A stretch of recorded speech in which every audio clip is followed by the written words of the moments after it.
यूहन्ना का पहला आम खत और उसका 5वां बाब जो 21 आयत पर मुश्तमिल है, जिसका ये ईमान है कि यीशु ही मसीह है, वो खुदा से पैदा हुआ है, और जो कोई वालिद से मोहब्बत रखता है वो उसकी औलाद से भी मोहब्बत रखता है। जब हम खुदा से मोहब्बत रखते और उसके हुक्मों पर अमल करते हैं तो इससे मालूम हो जाता है कि खुदा के फर्जंदों से भी मोहब्बत रखते हैं। और खुदा की मोहब्बत ये है कि हम उसके हुक्मों पर अमल करें, और उसके हुक्म सख्त नहीं। जो कोई खुदा से पैदा हुआ है वो दुनिया पर गालिब आता है, और वो गलबा जिससे दुनिया मगलूब हुई है हमारा ईमान है। दुनिया का मगलूब करने वाला कौन है सिवा उस शख्स के जिसका ये ईमान है कि यीशु खुदा का बेटा है।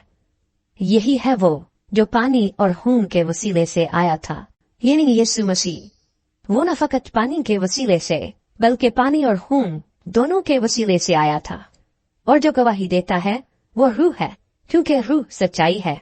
और गवाही देने वाले 3 हैं, रूह और पानी और खून, और ये तीनों एक ही बात पर मुत्फिक हैं। जब हम आदमियों की गवाही कबूल कर लेते हैं तो खुदा की गवाही तो उससे बढ़कर है, और खुदा की गवाही ये है कि उसने अपने बेटे के हक में गवाही दी है। जो खुदा के बेटे पर ईमान रखता है वो अपने आप में गवाही रखता है। जिसने खुदा का यकीन नहीं किया उसने उसे झूठा ठहराया, क्योंकि वो उस गवाही पर जो खुदा ने अपने बेटे के हक में दी है ईमान नहीं लाया। और वो गवाही ये है कि खुदा ने हमें हमेशा की जिंदगी बख्शी, और ये जिंदगी उसके बेटे में है। जिसके पास बेटा है उसके पास जिंदगी है, और जिसके पास खुदा का बेटा नहीं उसके पास जिंदगी भी नहीं। मैंने तुमको जो खुदा के बेटे पर ईमान लाए हो ये बातें इसलिए लिखी कि तुम्हें मालूम हो कि हमेशा की जिंदगी रखते हो। और हमें जो उसके सामने दलेरी है उसका सबब ये है कि अगर उसकी मर्जी के माफिक कुछ मांगते हैं तो वो हमारी सुनता है। वो जब हम जानते हैं कि जो कुछ हम मांगते हैं वो हमारी सुनता है तो ये भी जानते हैं कि जो कुछ हमने उससे मांगा है वो पाया है। अगर कोई अपने भाई को ऐसा गुनाह करते देखे जिसका नतीजा मौत ना हो तो दुआ करे, खुदा उसके वसीले से जिंदगी बख्शेगा उन्हीं को जिन्होंने ऐसा गुनाह नहीं किया जिसका नतीजा मौत हो। गुनाह ऐसा भी है जिसका नतीजा मौत है।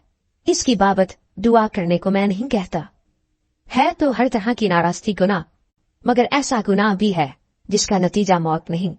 हम जानते हैं कि जो कोई खुदा से पैदा हुआ है वो गुनाह नहीं करता, बल्कि उसकी हिफाजत वो करता है जो खुदा से पैदा हुआ, और वो शरीर उसे छूने नहीं पाता। हम जानते हैं कि हम खुदा से हैं और सारी दुनिया उस शरीर के कब्जे में पड़ी हुई है।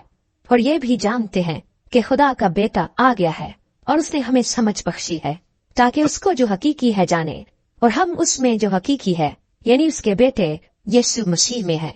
हकीकी खुदा और हमेशा की जिंदगी यही है। ऐ बच्चों, अपने आप को बुतों से बचाए रखो।